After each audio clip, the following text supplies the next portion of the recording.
There ain't no grave can hold my body down.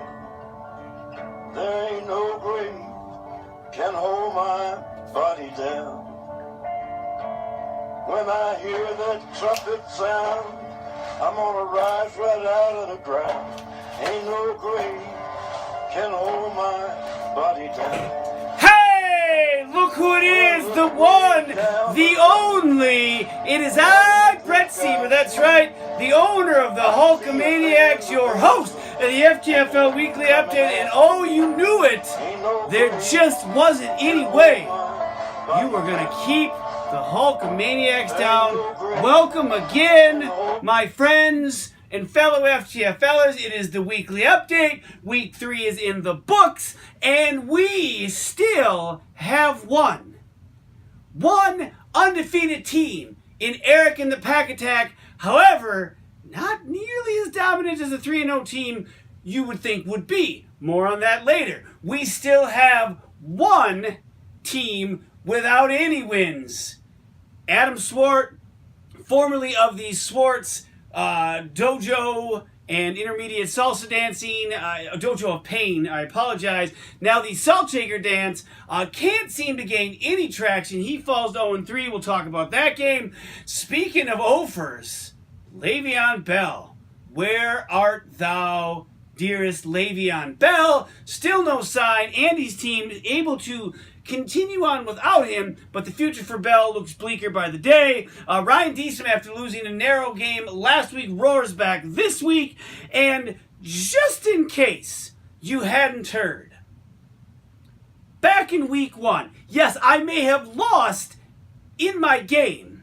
However, I still got a victory. Late Sunday afternoon, when all my team had was 25 points, Jeff Markser was all over me. My team is garbage. My team is junk. I said, I bet you I score more points than you this week. He said, I got $1 for that, and I said, done. Now, later on, Sunday evening, when Aaron Rodgers got hurt, the text that came from Jeff Markser was, done is what your season is after that. And then, of course, Aaron Rodgers came back, Todd Gurley, Cooper Kupp, all of them got me what's inside. By the way, the post office had to wrap this up because the change you put in here tore smooth out of there. Thanks, Jeff Markser. We'll put that in the moral victory column. And on now to the games. Speaking of moral victories, none to be found this week. John Linkowitz comes into this game at 2-0, taking on the pit of misery, Dilly Dilly. Andy at 1-1, and Linkowitz now finally, we're 2 weeks now, 3 weeks in, comes back to earth just a little bit. Isaiah Crowell out the gates Thursday night, 2 touchdowns, 15 points, thinking, here we go again. But really, that was about it. Saquon Barkley added 14.5. Juju added 10.5 on Monday Night Football. Carson Wentz with 10. The keeper, that's right, the keeper only notched 5. On his bench, oh boy, Calvin Ridley blew the top off that place, 35.5. Throw in 16.5 for Emmanuel Sanders. That's 52 alone. Take Garoppolo's 22 points. John could have won this game, could be 3-0. Instead, he falls at 2-1. If you're Andy, just continuing to be steady, continue to be consistent. Russell Wilson, 18. Michael Thomas, 13. Justin Tucker with 13 as well. Giovanni Bernard finds the end zone in 12.5 points as well. The New England Patriots were the only one in Andy's starting lineup that were actually below 3 points. He did, however, leave Robert Woods on the bench with 23 points. Doesn't matter. Andy moves to 2-1. Both those teams now atop a 3-way tie for the division lead in the North.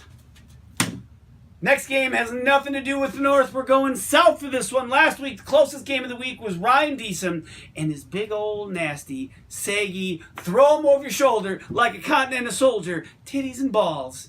Taking on the Architect. Back-to-back weeks rematch. Architect got last week only his second win over Deesum in the existence of his time in the league. This week, Deesum gets that win back in a big way. 128.5 to 73.5. Dude, Matt Ryan, 44 points. That's a smooth 1/3 of the point total from one guy.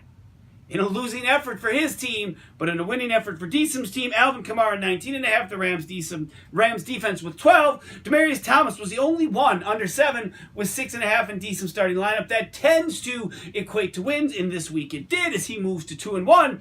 If you're the architect, if you're Matt, Ryan Fitzpatrick, otherwise known as Fitzmagic, although I did see on the Twitters last night after the first half, they were going with Fitztragic, which I thought was pretty darn hilarious. He did come back to get 26 last night. Devontae Adams, 11.5, the only two in double digits. Ezekiel Elliott, 9.5. Kenyon Drake, 1 point. Right now, if you're Matt, your running back situation without Devontae Freeman looks really bleak. He falls to 1-2. On now to two teams that were both coming into this week 1-1. The self-proclaimed King of the North. And you know what? I'm okay with that. You can be the King of the North. I'm the king of the entire FTFL. And I'm going to remind you why and foreshadow for next week, Eric. I'm looking at you. King of the North 1-1 taking on Mana, 3-time Lucky Pants champ, and I got your dollar. Mana. Over the last 5 seasons, Jeff Markser was 6-1 over Sid Hagen in head-to-head play. Make it 7-1. The closest game of the week, Markser squeaks it out, 91-83. Carlos Hyde for Sid scored 19. The Cleveland Browns. Can we now maybe trust the Cleveland Browns? I mean, Jarvis Landry, who later on we'll talk about, looked much better when Baker Mayfield hit the field. Maybe, just maybe, but probably not. We can start trusting Cleveland players in fantasy. Chicago's defense, 16. Christian McCaffrey, 13. Melvin Gordon, 11. He got 43 combined points from his running back. And on the flip side, only 14 from his 2 receivers and his tight end. Very lopsided. And the one spot that stood out in this game, he loses by 8. In his starting lineup, there was a 0. Smell that? Yeah. I think I smell it too. Dan Bailey, we barely knew ye, found a new home this week with the Vikings and also the King of the North, and promptly put up a big, fat goose egg. Way to go, Dan Bailey. It couldn't have happened to a nicer guy. If you're Markser, Deshaun Watson, and again, in another losing effort for his squad, puts up 20. Lutz tacks on 15. Thielen with 13. David Johnson with 12. Now, he did find the end zone finally this week. He had 12 carries, 31 yards, 4 catches, 30 yards. 61 combined yards. Again, they got off to a hot start in Arizona, but I've talked to Jeff about this. David Johnson is on a bad team, and it may not get better. However, if it does, Leonard Fournette didn't play this week. LaShawn McCoy didn't play this week.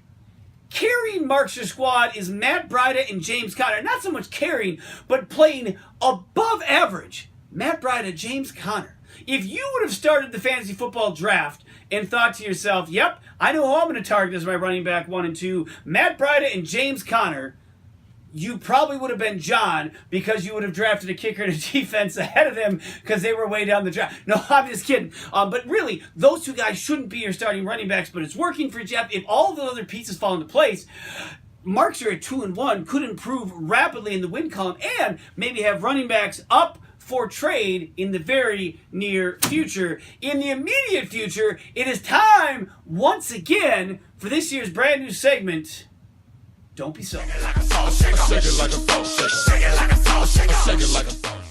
Welcome to Don't Be Salty. I'm your host, Adam Salty, the salty man of the salts and the owners of the radioactive monkeys. Here we go, my friends of the FTFL. This is a simple one. We're talking about one thing. We're talking about keeping a kicker. All right, you blew through weeks 1 and week 2. You dominated. You were putting up points left and right from everybody. But then you had to start the wrong Jimmy. Actually, you left both your Jimmies on the bench. You started Carson Wentz. Carson Wentz comes back from a boo-boo owie. You don't start a quarterback coming back from a boo-boo owie. All right, he's just getting in the flow of things. This is Fantasy Football 101, brother. You should have started Jimmy Garoppolo. And check this out. He had 20. See what he's doing on the field right now? He's tearing it up. Tearing it up. But no, you started Wentz. Yeah, I get it. You got him in some trades. You got some draft picks. I get it. Not really. But then you had Hill. Hill was a hot receiver. Everyone gave me crap for trading Hill for a second-round pick last year. And yeah, I didn't keep him because I had Brown and, Hopkins. And why do you need Hill if you have those two? But either way, yeah, he had the hot hand.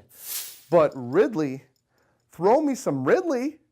That's like riddling on the football field. That's like getting after it. Check this stuff out, man. He's catching balls. He had 3 touchdowns. He had 35.5 points sitting on your bench. Whoa, brother. Whoa. And if you would have just stopped Thomas for Sanders, you would have gained a little bit more points. Sanders had 16.5. Your efficiency was 52.9. 52.9. You're almost at half. Half your guys were doing better than the other half. That is ridiculous. And I gave you some props last week. I gave you some thunder. I gave you piles of salt. I'm like, I threw all the salts down on the whole league. And you showed up this week doing this to me, brother? Leakwitz, bro, don't be salty. All right, so a couple things on that segment. Boy, Jimmy Garoppolo sure was tearing it up, so much so that he tore his ACL smooth out. John, you're lucky you traded for Carson Wentz. You're welcome. I know that didn't allow you to maybe keep your defense, although you did, however, keep Gostkowski, #, pull stick together. And I'm going to say, there was a lot of NFL footage in that edition of Don't Be Salty. Odds are someone from the NFL isn't going to get their hands on this. However, I do feel good having the law on our side because those 5 people in uniform up in Park Rapids keeping the mean streets clean. We hope you got our back on this one. Here's cheers to you. On now to game number 4, the Hulkamaniacs versus the Saltshaker dance. Someone's had got to go, and go it went for the Hulkamaniacs. 103.5 to the Saltshaker dance's 75. I looked at Swart and I's rivalry dating all the way back to 2012, and a funny thing stood out. In each one of those years, in 2012 it was Swart, in 2013 and 14 it was me, in 15 it was Swart, in 16 it was me, and last year went back to Swart. Every one of those years, the person that won both games. We tied once in 2014, but I won the 2 others. So we've never split a series since 2012. So what that means is mark it down right here on the weekly update. It has been stated, week 11, Swart, you're taking the loss. This week you definitely took the loss because Rogers put up 20, Gurley put up 18.5, Cooper Kupp had 16, Hogan only 3.5, and Cincinnati's defense 1 were the only 2 under 8 in my starting lineup. If you are Adam Swart, you are looking at 0-3 with the best quarterback in the league, Pat Mahomes, 24 more points.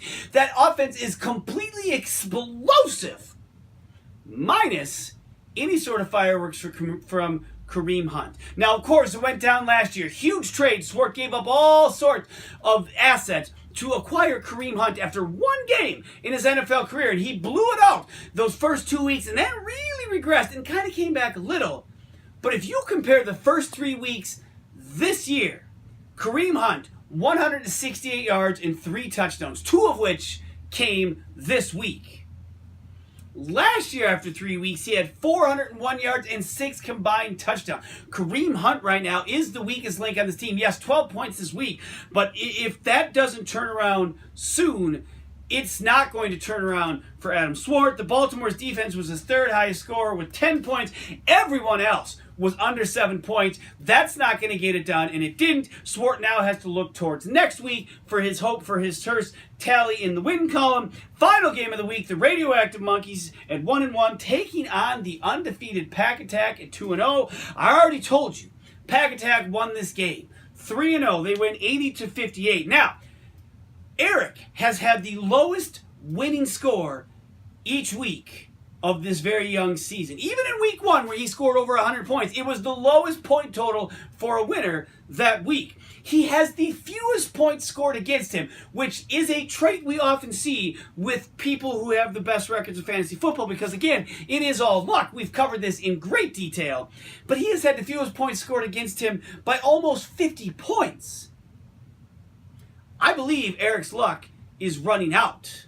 Last year, his first loss came to the hands of yours truly, which then moved me to proclaim and take ownership as king of the FTFL, and rest assured, that reign will continue in the upcoming week. Quickly to cover the game that was, though, if you're the Monkeys, you've got all sorts of problems. There were really no points on the bench. There really wasn't much to speak of in your starting lineup. Receivers, Brown, Hopkins, Evans, they combined for 35. Yes, we knew going in you had receivers.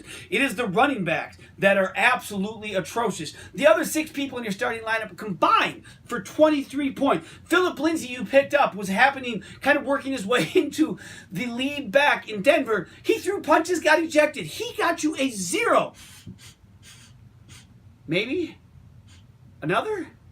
You'll have to wait. It's coming soon. And then something named Will Dissly, the tight end in Indianapolis. Good God, Will Dissly. Only a half a point. Things are not looking good for Saltmarsh, although at 1 and 2, of course, he finds himself only 2 games out of first. However, in the next 3 weeks, 4, 5, and 6, we start to see some separation. We'll see if that's the case with Eric. Phillip Rivers, 20. Jarvis Landry, I mentioned this earlier, 12 points. The moment Mayfield stepped on the field, Jarvis Landry started catching footballs, and maybe, just maybe, his stock is slowly creeping upwards. Jordan Howard with 11. Lamar Miller, 10.5. Amari Cooper, 1 point. Outside of last week's 10 reception performance, over the other 2 games, Amari Cooper has 3 catches for 26 yards. That might be, between him and David Johnson, they're kind of neck and neck. I give it to Johnson because he's going to touch the ball more, as the most disappointing fantasy player of this young season. On his bench, Drew Brees, 36, Adrian Peterson, 20 points. Didn't need it. Nice to know he's got options. That wraps up the games. We're going to quick hit the stud, the dud, and the decent. Talk about next week, and we're going to get out of here. The stud, this one was easy. Matt Ryan, 44 points. Losing effort for the Falcons, but big-time win for Ryan Deesum. The dud, Philip Lindsay, you got yourself ejected for throwing punches. You're an idiot. However, your team got beat by a lot. The other one who put up a 0 this week's team lost by 8 points, could have benefited huge. He was even kicking in a dome, and he still got 0. Dan Bailey, again, it couldn't happen to a nicer guy. You are this week's dud of the week. For the Deesum update, Sid, if you play Kenny Stills over Diggs, you win. John, your bench outscored your starters. Terrible efficiency rating, also echoed by the Don't Be Salty segment. You came back to earth this week. You kind of showed a little bit of that Deesum-esque qualities that got you the trophy. It's 1 week. Don't be salty. Sorry, I stole your line there. Onward games for next week, week 4. I told you the Pack Attack at 3-0, taking on the King Slayers, which then made me the king. Follow, if you will, the 1 and 2 Hulkamaniacs. Mana, 3-time Lucky Pants champ. I got your dollar. Mana at 2 and 1, taking on the Architect at 1 and 2. The Pit of Misery taking on the King of the North. Team Linkowitz at 2 and 1, taking on the Saltshaker Dance at 1 and 2. Actually, no. Taking on the Monkeys at 1 and 2. And sorry, the Saltshaker Dance at 0 and 3, taking on Ryan Deesum. Do they hang low? Do they wobble to and fro? His titties and balls at 2 and 1. It is all North versus the South. We get this once in a while. Big time rivalry week. Before I get out, I've been talking about it for a couple weeks. It's been a month now. And I think about you daily. And I hope you're getting better. Andrew McBride, Fargo, again, get well. Keep fighting. Keep improving. We're all thinking about you. Until next week, this is Brett signing out. Peace! Well, look down yonder, Gabriel. All right, let's see if Markster hosed me. It's changed. The post office obviously had to fix this so that the change didn't fall over the place. I'm going to count this out, make sure this is $1. It's all taped in here, wrapped up. What a mess. Good Lord. All right, here. Look at all this garbage. Jeez Louise. I'm going to count all this. What is it? 5, 10. Kids, come on. Kids can. Oh, they're asleep. Someone who likes counting should count this. I don't really. Wait. He loves counting. He'll totally enjoy this. I totally gotta go call him.